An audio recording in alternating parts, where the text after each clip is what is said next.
హైదరాబాద్ నుండి USA, UK, Canada ఏ దేశానికైనా fastest international courier service avocai.com. Free pickup, free packing. భారతీయ జనతా పార్టీకి మూలాలలో ఉన్న సిద్ధాంతకర్తలైన ఆర్ఎస్ఎస్ కేంద్ర కార్యాలయం మహారాష్ట్రలో ఉంది. ఈరోజు గుజరాత్లో, ఉత్తరప్రదేశ్లో, మహారాష్ట్రలో 40-50 సంవత్సరాల నుంచి ముస్లిం రిజర్వేషన్లు అమలు జరుగుతున్నాయి.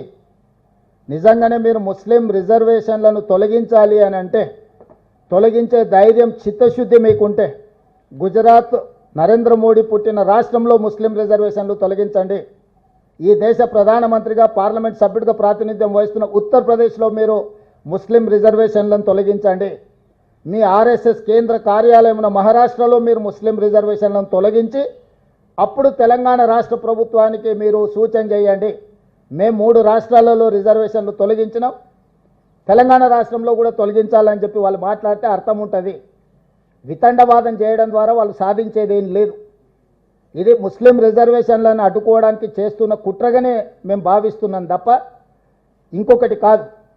నిజంగానే భారతీయ జనతా పార్టీ అమిత్ షా గారు ఒక మాట చెప్పారు, కొన్ని దశాబ్దాల క్రితం నుంచే మేము ముస్లిం రిజర్వేషన్లు అమలు చేస్తున్నాం గుజరాత్లో అని ఒక ఇంటర్వ్యూలో. మరి ముస్లిం రిజర్వేషన్లు అమలు చేస్తున్నాం, భవిష్యత్తులో మేము అమలు చేస్తామని చెప్పిన అమిత్ షా గారిని భారతీయ జనతా పార్టీ నుంచి సస్పెండ్ చేస్తారా?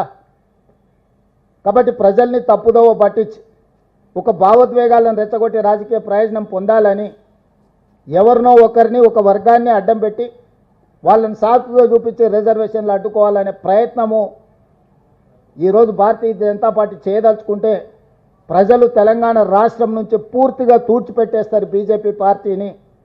అందుకే ఈరోజు ఇట్లాంటి వితండవాదాలకు తావివ్వకుండా తెలంగాణ రాష్ట్ర ప్రభుత్వం అమలు చేయదలుచుకున్న 42% స్థానిక సంస్థల ఎన్నికల్లో రిజర్వేషన్ల బిల్లును కేంద్ర ప్రభుత్వం తక్షణమే ఆమోదించడం ద్వారా బలహీన వర్గాలకు అండగా నిలబడుతున్నామని వాళ్ళు వాళ్ళ పట్ల అభిమానాన్ని ప్రకటించుకోవాల్సిన అవసరం ఉంది.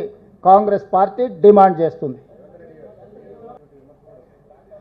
తెలంగాణ రాష్ట్ర ప్రభుత్వం చేసిన సర్వేల మొత్తాన్ని శాసనసభలో ప్రవేశపెట్టి పూర్తి స్థాయిలో చర్చకు అవకాశం ఇచ్చినాము. పర్సనల్ డేటా ప్రైవసీ యాక్ట్ ప్రకారం డిస్క్లోజ్ చేయడానికి వీల్లేదు. వ్యక్తుల యొక్క సమాచారాన్ని బహిరంగపరచకూడదు. వ్యక్తులకు సంబంధించిన సమాచారాన్ని బహిరంగపరచలేదు.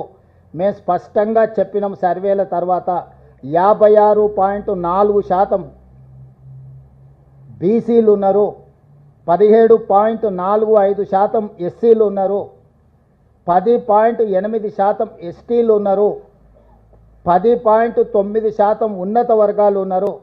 దాదాపుగా తెలంగాణ రాష్ట్రంలో దాదాపుగా 4% ప్రజలు మాకు ఏ కులం లేదు అని డిక్లేర్ చేసిండ్రు. ఇది ఒక న్యూ ఫినామినా.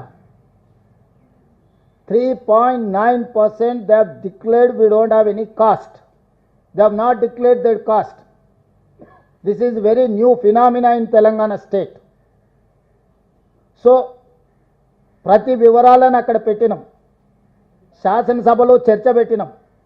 ఇప్పుడు మేమేమైతే ఇండిపెండెంట్ ఎక్స్పర్ట్స్ అడ్వైజరీ కమిటీ వేసినామో వాళ్ళు 3 రోజుల క్రితం నివేదిక ఇచ్చిండ్రు. ఈ నివేదికను మంత్రివర్గంలో చర్చించి రాబోయే శాసనసభలో ప్రవేశపెట్టి ప్రజలకు పూర్తి వివరాలను అందజేస్తాము. సుమన్ టీవీలో మీ పర్సనల్ అండ్ బిజినెస్ ప్రమోషన్స్ కోసం కింది నెంబర్కి కాంటాక్ట్ చేయండి.